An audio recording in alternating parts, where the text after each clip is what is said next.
It's anti-American, really. I mean, DEI and woke and affirmative action, that means the NASDAQ passing some law that if you want to go public or something, that you have to have a woman and a person of color on your board. Like, watch a TV show, and just for some reason, there's like two trans characters, and it's never like particularly explained why. They just are there. Hello, everybody. Guys, we got Lex Friedman today. I thought I'd share this interview. This pissed me off. It's about anti-wokeism. Let's get right into it. Statement against wokeism.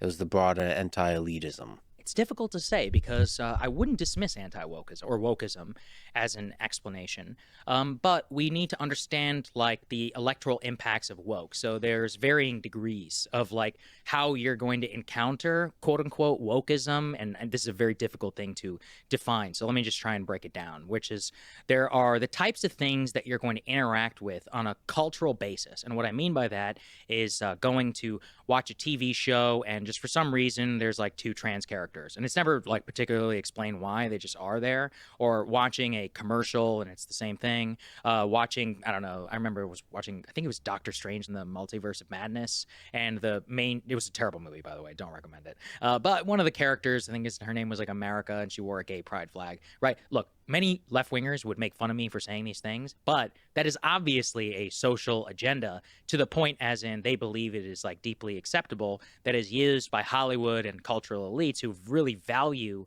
those progress, in sexual orientation and others, and they really believe it's important to quote unquote showcase it for representation. So that's like one way that we may encounter quote unquote wokeism. But let me pause that real quick. Why does that bother you? I'm sorry, if I see a gay pride flag on someone's shirt in a commercial, in a movie, I don't give a shit. What do I care?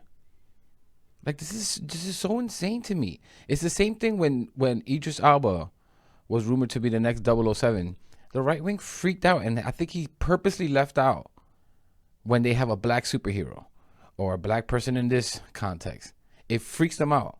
Unless a black person is being portrayed as some type of criminal, or a brown person being portrayed as some type of drug dealer or gangster or terrorist of some sort, it's woke to them. Like, without understanding the context of why a gay person even needs to be portrayed in a commercial. Can these idiots think for 1 second that possibly it's because they've been historically left out in all these kinds of like on TV facing roles? Same thing with black people. They've always been portrayed a certain way, and God forbid you portray a black person as a superhero. You don't understand how racist that is, or why that is in the first place. the more important ways, frankly, are the ways that affirmative action, which really has its roots in, American society all the way going back to the 1960s, and how those have manifested in our economy and in our understanding of quote unquote discrimination. So two books I can recommend. One is called The Origins of Woke. That's by Richard Hanania. There's another one by The Age of Entitlement by Christopher Caldwell. And they make a very strong case that Caldwell in particular, that he calls it like a new founding of America, was the passage of the Civil Rights Act of 1964, because it created an entire new legal regime and understanding of race in the American character and how the government was going to enforce that. And that really ties in with another one of the books that I recommended to you about the origins of Trump by Jim Webb. And Senator Jim Webb, incredible man. He's so underappreciated. Intellectual, he was anti-war, and people may remember him from the 2016 primary, and they asked him, I had asked him a question, I don't exactly remember, about one of his enemies, and he's like, well, one of them was a guy I shot in Vietnam, and he was running against Hillary. And that guy, he wrote the book Born Fighting, I think was History of the Scots-Irish People, something like that. And that book really opened my eyes to the way that affirmative action and racial preferences that were playing out, through the HR managerial elite really turned a lot of people within the white working class away from the Democratic Party and felt fundamentally discriminated against by the professional managerial class. And so, you see, this is what I hate about these kinds of interviews. I wish I was there. Lex Friedman's supposed to be the smart centrist. Why not push back and say, but what is the problem with that? What is the problem with black and brown people, especially black people, getting a piece of the pie as well? Why is no one asking the question to these white people? Why does it feel like oppression? when we're giving others opportunity to the same treatment and same chances of success as you are? Why does that feel like taking something away from you? Maybe because it is. And I think in some ways, yes, it is. It's going to make it so that mediocre white people are no longer are going to fly up the corporate ladder. It makes it so that meritocracy, actually, the best employee actually gets the job. And these idiots will tell you, oh, well, this person has better grades than this person and they got the job. It's not always about people's grades. If that was the case, all jobs would try to just hire people from the top schools. There's other things that matter. How resilient you are. Are you a hard worker? Are you somebody that complains and bitch when things get tough? Right? There's a lot of different factors. And they never stop to ask themselves, why does it feel like oppression or racial discrimination to white people? To give other people just a chance at the pie as well. Not to take anything from you. They're not physically taking your jobs away. There's a lot of roots to this, the Managerial Revolution by James Burnham, and in terms of the origin of kind of how we got here, but the crystallization of like DEI and or affirmative action, I prefer to use the term affirmative action, in the highest echelons of business, and there became this idea that representation itself was the only thing that mattered. And I think that right around 2014, that really went on steroids, and that's why it's not an accident that Donald J. Trump elected in 2016. At this point, do you think this election is the kind of statement that wokeism as a movement is dead? I don't know. I mean, it's very difficult to say because wokeism itself is not a movement with a party leader. It's a amorphous belief that has worked its way through institutions now for almost 40 or 50 years. I mean, it's guys, they make it seem like it's a plague, like it's a virus. Do you understand what woke and DEI is? It's just giving people who have been disenfranchised historically a chance at the American dream, quote unquote. That's it. Just equal treatment and equal chances for opportunities. That's it. If that feels like taking away something from you, you should really think about that. You should really look in the mirror and think about that. effectively a religion. And part of the reason why it's difficult to define is it means different things to different people. So, for example, there are varying degrees of how we would define quote unquote woke. Do I think that the Democrats will be speaking in so-called academic language? Yes, I do think they will. I think that the next Democratic nominee will not do that. However, Kamala Harris actually did move as much as she could away from quote-unquote woke, but she basically was punished for a lot of the sins of both herself from 2019, but a general cultural feeling that her and the people around her do not understand me, and not only do not understand me, but have racial preferences or a regime or an understanding that would lead to a quote-unquote equity mindset, equal outcomes for everybody as opposed to equality of opportunity, which is more of a colorblind philosophy. So that is what DEI is, you dumb bastard. And I'm sorry, I keep calling these people dumb, but they're not dumb. They know exactly what they're saying.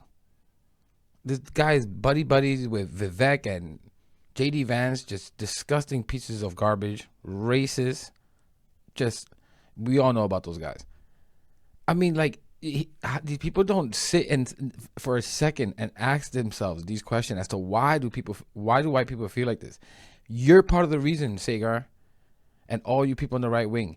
Guys, in 2020 or 2021, 50% of Republicans believe DEI was fine. It was okay. Diversity, equity, inclusion, it was fine. That number is now down to 20% of Republicans. And it's because of these right-wing racist piece of garbages that there's a racist base in the Republican Party, and they use and talk about the plague and spreading. It's that racist base. We all feel it. Ever since Donald Trump came down from 2016, this country has gotten more racist, more hateful, more bigoted. No question about it. I can't say. I think it's way too early. And, again, you can not use the word Latinx, but do you still believe in an effective affirmative action regime, in terms of how you would run your Department of Justice, in terms of how you view the world, in terms of what you think the real dividing lines in America are? Because I would say that's still actually kind of a woke mindset. And that's part of the reason why the term itself doesn't really mean a whole lot. And we have to get actually really specific about what it looks like in operations. In operation, it means affirmative action. It means the NASDAQ passing some law that if you want to go public or something, that you have to have a woman and a person of color on your board. This is a blatant and extraordinary racialism that they've enshrined in their bylaws. So It's just not. I'm sorry, but why don't you reverse it instead of right away saying, "Hey, you should have at least one woman and one person of color on your board." How about you see it in reverse and ask the company, "How is it possible as a company of this size, can you not find a board member that's qualified, that's a person of color or a woman? Does it all have to be white men?" Why can't the question be asked in reverse? Surely white men are not the most qualified for every position, every executive position, every board position. And God forbid there's a black person there. They're dumb and they're a DEI hire. This is just disgusting and it's racist. These guys, this is why I say people like him are no different. Scott Jennings, no different than the Charlie Kirk and the Candace Owens. They're just much more indirect and try to sound eloquent and smart and, right, try to sound credible. It's all the same racist garbage. I mean, guys, are you hearing what I'm hearing? They can only see it through one lens. You can get rid of ESG, that's great. But you can get rid of DEI, I think that's great. But it's really about a mindset and a view of the world, and I don't think that's going anywhere. And by the way, I don't think companies should just promote people based off their skin color. That's not what I'm saying at all. What I'm trying to say is that surely of a company with thousands of people, surely there's a qualified black person or brown person, white person, whatever it is. Surely there is. And it's not always racism. It's sometimes just inherent biases, right? A lot of white people grew up with white people, went to high school with only white people. And they're kind of just comfortable with more white people. So if they have two qualified candidates, as one white person, one black person to promote to a managerial, they might pick the white person just out of comfort. And that's all DEI is trying to, I guess, regulate a bit, fix it a little bit, make it a more balanced. Guys, white people have 13 times the amount of wealth that a black person has. I'll keep saying this. If the average black American had $10,000, that means that the average white American has $130,000. That's the difference of going to paying for a down payment on a mortgage, which is known to provide generational wealth, historically at least. It's the difference of starting a business and buying and putting a down payment on a house compared to someone else just having enough for a few months of bills that only has $10,000. Like, this is just insane. And you think the reason it doesn't work well in practice is because there's a big degree to which it's anti-meritocracy. It's anti-American, really. I mean, DEI and woke and affirmative action make perfect sense in a lot of different countries. Okay, and there are a lot of countries out there that are multi-ethnic and they're heterogeneous and they are run by basically quasi-dictators, and the way it works is that you pay off the Christians and you pay off the Muslims and they get this guy and they get that guy and everybody kind of shakes it. It's very explicit where they're like, we have 10 spots and they go to the Christians, we have 10 spots and they goes to the Hindus. I'm talking, India is a country that I know pretty well, and this does kind of work like that on state politics level in some respect. But in America, fundamentally we really believe that no matter where you are from, that you come here and basically within a generation, especially if you migrate here legally and you integrate, that you leave a lot of that stuff behind. And the story, the American dream that is ingrained in so many of us, is one that really does not mesh well with any sort of racial preference regime or anything that's not meritocratic. And I mean, I will give the left wingers some, credit in the idea that meritocracy itself, could have preference for people who have privileged backgrounds. I think that's true. And so, yeah, no shit. Right? Like, guys, I can even, put that on for my own life. I can put that analogy on for my own life, or that thought. Like, growing up, I was dirt poor. Me and my friends were dirt poor. We grew up in a Spanish and black neighborhood. There's times we didn't have electricity. There's times we didn't eat enough the day before. We still had to go to school just like everyone else. You think that does nothing to a kid?